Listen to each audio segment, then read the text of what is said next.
Hi everyone, welcome to Amanda's Book Corner. I'm Amanda. May is Asian American and Pacific Islander Heritage Month, or AAPI month.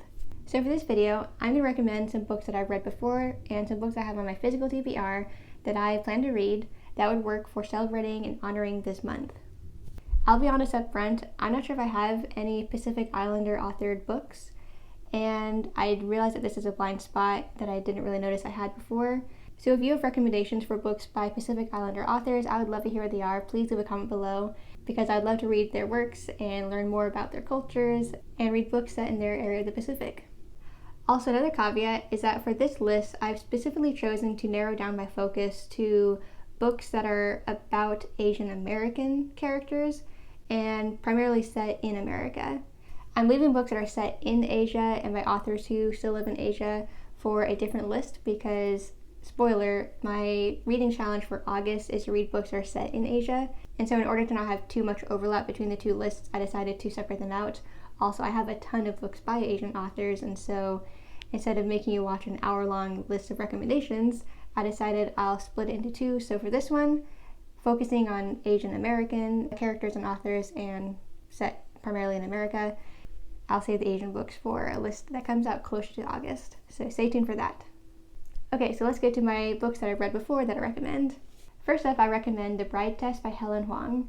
So you probably know the author because of her first book, The Kiss Quotient, which is very popular, and her most recent book, The Heart Principle, which came out last summer, was wonderful and actually my favorite of the series.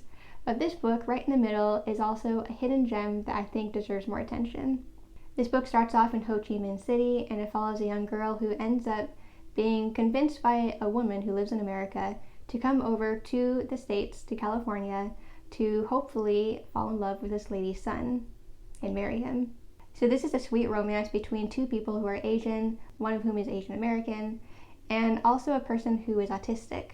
It's a really beautifully written book, and it's really sweet and cute, but it also has some deeper elements in here as well, which I really commend the author for. So this is a second in the series, although it does work as a standalone, but I definitely recommend all of the author's works. Another book I recommend is called Sex and Vanity by Kevin Kwan. So you probably know him for his Crazy Rich Asian series, which I did read, and I loved it. I also saw the movie for the first book and loved that too. He started work on a new series, and the first book in that is Sex and Vanity. It's a bit of a retelling of A Room with a View, and it's partially set in Italy, but then the other part is set in New York City. One of the main characters is Asian American, and kind of grappling with her identity in terms of being more Asian or more American. Like his other series, this one does have a lot of name dropping and fashion and just rich people stuff going on. Can't say I relate, I've never been rich, but it's a fun book to read, and I'm looking forward to the next book in the series. Another book I read a couple of years ago is called The Last Story of Mina Lee by Nancy Juyeon Kim. This is a beautiful book about a woman who flees her home in Korea and ends up building a life for herself in America. It's a dual timeline between the mother and her experiences in the 1980s versus her daughter's experiences a few decades later and the aftermath of her mother's death. This is a heart-wrenching and beautiful novel, and it really shows the immigrant experience and how difficult that can be, especially when you're all alone and you don't speak the language very well and you don't have any money to help you out. It's a really difficult book, but one that's definitely worth reading. Last year I read The Downstairs Girl by Stacey Lee. This is a YA book, but it's really fun regardless of your age. This one is set in Reconstruction, Georgia, and it follows a young Chinese-American girl and how she tries to build a name for herself despite having very little in the way of opportunities and money. At the beginning, she switches jobs from being a hat maker to being a lady's maid, but she's also secretly writing an advice column for a newspaper who doesn't know her true identity. So this is a really fun book, and she is such a witty and sharp girl. She's one of my favorite characters I've read in any book. So this is one I definitely recommend. And this is a good book to read if you want a kind of different story with a different setting and a different time from what you normally see for books about Asian American people.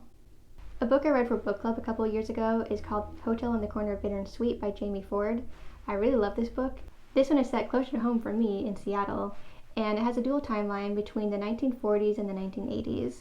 In the 1940s, we follow a young boy who is Chinese American, and he befriends a girl at a school who is Japanese American. And it's about their friendship and their kind of love story with each other, but also the turmoil as World War II rages on and Japanese Americans are targeted and sent to internment camps. In the 1980s, we follow him as an older man who has had a whole life, and he's still kind of revisiting his past and wondering whatever happened to that girl. So this is a really moving and beautiful novel. It's also really fun to read somehow despite having some heavier themes in it, and I really love this one. Also, I just want to say that the author has a new book coming out in August this year called The Many Daughters of Afang Moy.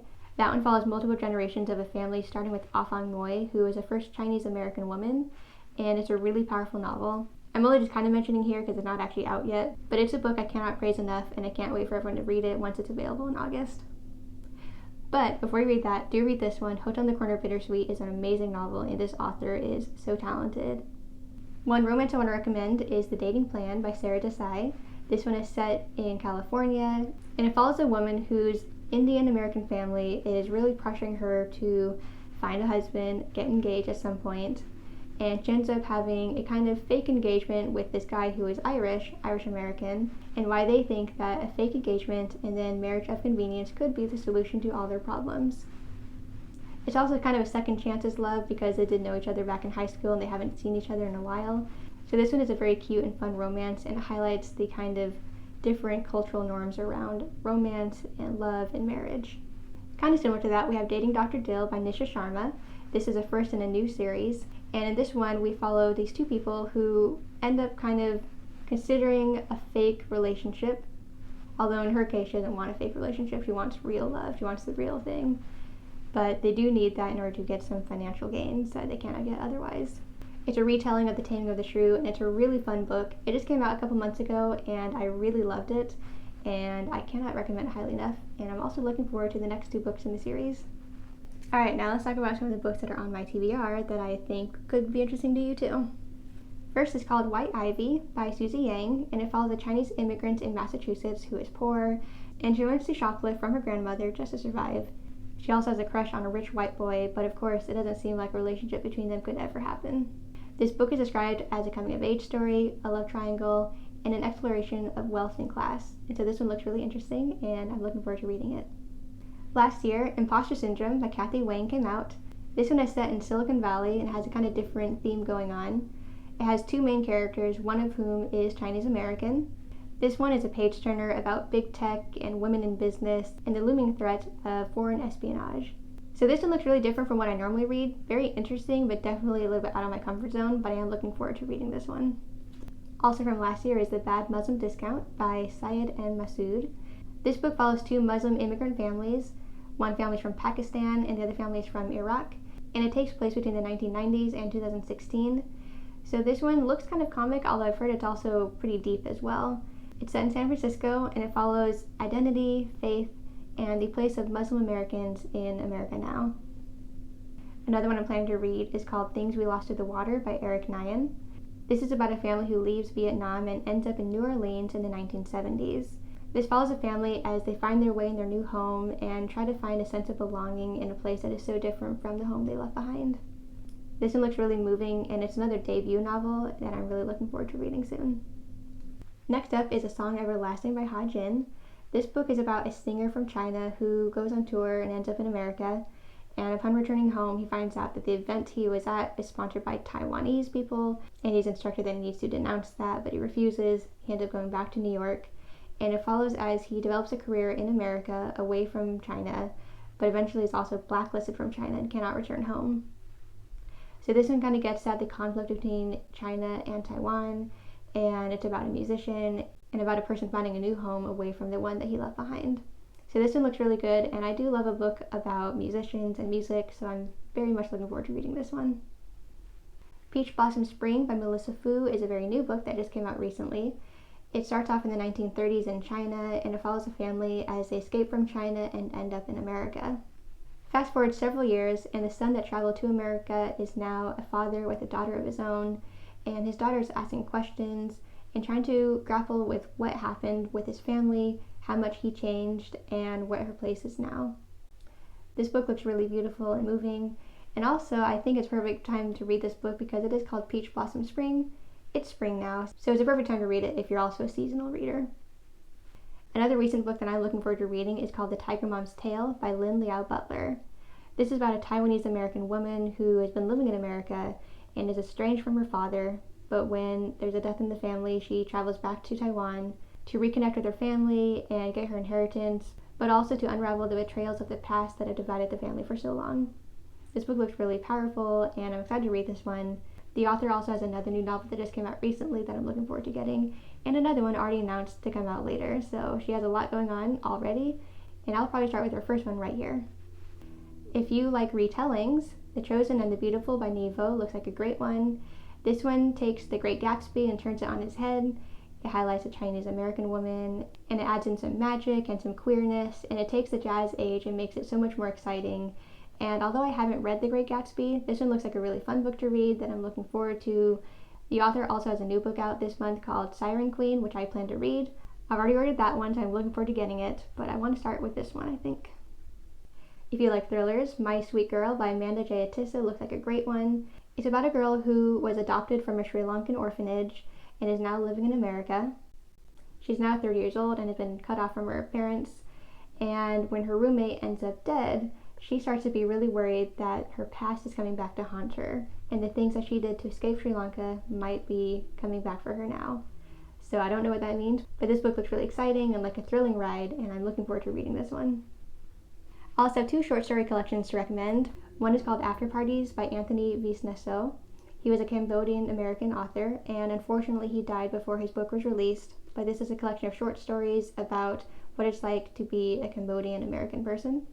But these stories have acerbic humor and highlight what it's like to be Asian American.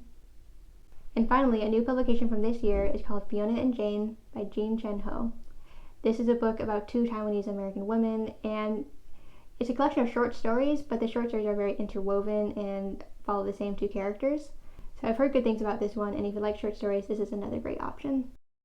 So I hope you enjoyed this list. There's a lot of Asian American stories out there, and I'm sure there's many Pacific Islander stories, and I wish I had touched on them, but I just don't know what they are. But if you have any recommendations for any books that would work for AAPI month, please let me know. Leave a comment below with your recommendations and what you plan to read or what you've read before.